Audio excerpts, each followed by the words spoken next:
Hi friends, welcome to Lacham's recipe. இன்றைக்கி நம்ம சேனலில் காடை முட்டை ஃப்ரை தான் சிம்பிளாக எப்படி செய்யறதுன்னு பார்க்க போகிறோம். வாங்க பார்க்கலாம். இன்றைக்கி நம்ம சேனலில் காடை முட்டை வறுவல் தான் பண்ண போகிறோம். இந்த காடை முட்டையை வேக வச்சுட்டு இப்போ வறுக்க போகிறேன். எப்படி வறுக்கிறதுன்னு பார்க்கலாம். பாருங்கள் எவ்வளோ குட்டி குட்டியாக இருக்குது. இப்போ தண்ணியில் எடுத்து வேக வச்சிடலாம். கிண்ணத்தில் தண்ணி எடுத்துக்கோங்க. அதில் பொறுமையாக வைங்க. ஒரு 6லேருந்து 7 நிமிஷம் வெந்துச்சுன்னா போதும். இப்போ ஸ்டவ் ஆன் பண்ணியாச்சு. நல்லா கொதிக்கட்டும். கொதித்து வேகட்டும். இப்போ நல்லா முட்டை ஒரு 6 நிமிஷம் போல் கொதிச்சிடுச்சு. நேரம் வெந்திருக்கும் அந்த காடை முட்டை. அதை ஆஃப் பண்ணிடலாம். ஆஃப் பண்ணி எடுத்து கொஞ்சம் தண்ணியை எடுத்துகிட்டு பச்சை தண்ணி ஊற்றிட்டு உரிச்சிக்கணும். இப்போ ஸ்டவ்வில் கடாயை வச்சாச்சு. அதில் எண்ணெய் 3 டேபிள் ஸ்பூன் அளவுக்கு எண்ணெய் ஊற்றிருக்கேன். எண்ணெய் காயிட்டும். இப்போ எண்ணெய் காய்ஞ்சிடுச்சு. அதில் 1/2 ஸ்பூன் கடுகு சேர்த்துக்கலாம். ஒரு 1/2 டீஸ்பூன் அளவுக்கு சோம்பு சேர்த்துக்கலாம். 1/2 டீஸ்பூன் அளவுக்கு உளுத்தம்பருப்பு சேர்த்துக்கலாம்.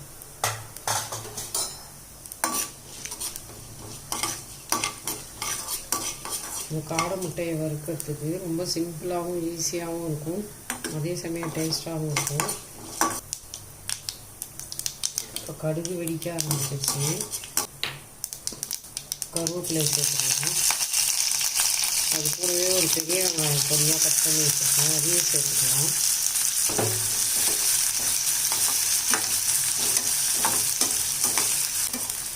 கொஞ்சம் வெங்காயம் நல்லா வதங்கட்டும். இந்த காடை முட்டையில் நிறையா ஹெல்த் பெனிஃபிட்ஸ் இருக்குது. நல்லா ரிச் ப்ரோட்டீன், அயர்ன் இருக்குது, B12 இருக்குது. குழந்தைங்களுக்கு கொடுக்கலாம், நல்லாவே இருக்கும். ஸ்கின்னு, ஹேர் க்ரோத் எல்லாமே நல்லாயிருக்கும். அதனால் குழந்தைங்களுக்கு கொடுத்தா ரொம்பவே நல்லது. நம்மளும் பெரியவங்களும் சாப்பிட்லாம். ப்ரோட்டீன் நல்லா இருக்காதுங்க. வெங்காயம் வதங்கிடுச்சு. அதில் 1/2 டீஸ்பூன் இஞ்சி பூண்டு பேஸ்ட்டு சேர்த்துக்கலாம்.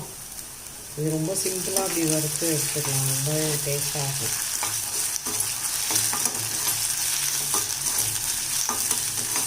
இப்போ இஞ்சி பூண்டு நல்லா வதங்கிடுச்சு.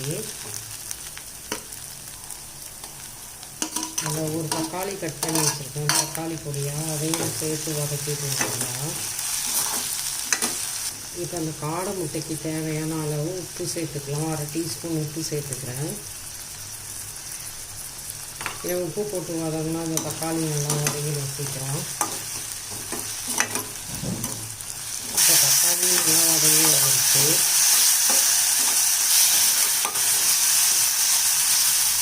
உப்பு நம்ம ஏற்கனவே போட்டுட்டோம் தக்காளி போட்டதுன்னு.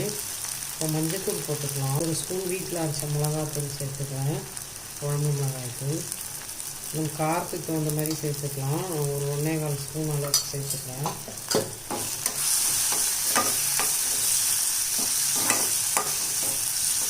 ஒரு ஸ்பூன் அளவுக்கு தண்ணி சேர்த்துக்கலாம்.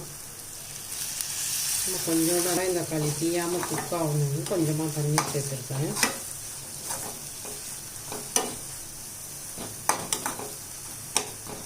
நிறையா முட்டை இருந்ததுன்னா அதுக்கு தகுந்த மாதிரி நம்ம வெங்காயம், தக்காளி, மசாலாலாம் போட்டு வதக்கிக்கணும். இது 12 தான், ஒரு பாக்கெட் தான் வாங்கிட்டு வந்தேன். உரித்து எடுத்துகிட்டு வந்துட்டு பாருங்கள் எவ்வளோ குட்டி குட்டியாக இருக்குது பார்த்தீங்களா. இப்போ நம்ம இதில் இந்த முட்டையை சேர்த்துக்கலாம். காடை முட்டையை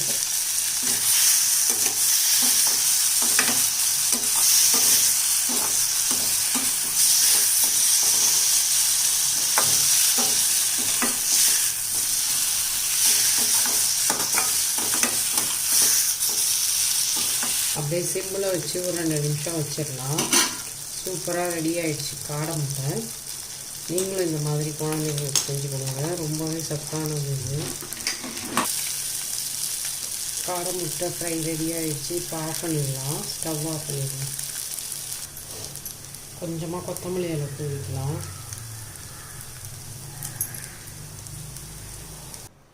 காடை முட்டை ரெடி ஆகிடுச்சு. இந்த மாதிரி சிம்பிளான ஃப்ரை பண்ணி குழந்தைங்களுக்கு கொடுக்கலாம். ஈஸியாக லஞ்ச் பாக்ஸில் வைக்கிறதுக்கு டக்குன்னு செஞ்சிடலாம். காடை முட்டை ஃப்ரை ரெடி ஆகிடுச்சு. நீங்களும் இந்த மாதிரி செஞ்சு பாருங்கள். பிள்ளைங்களுக்கு டிஃபன் பாக்ஸ்க்கு கொடுக்கலாம், லஞ்ச் பாக்ஸ்க்கு சைட் டிஷ்ஷாக ரொம்பவே சூப்பராக இருக்கும். ஜம்ஸ் ரெசிபியை லைக் பண்ணுங்கள், ஷேர் பண்ணுங்கள், சப்ஸ்கிரைப் பண்ணுங்கள். தேங்க்யூ.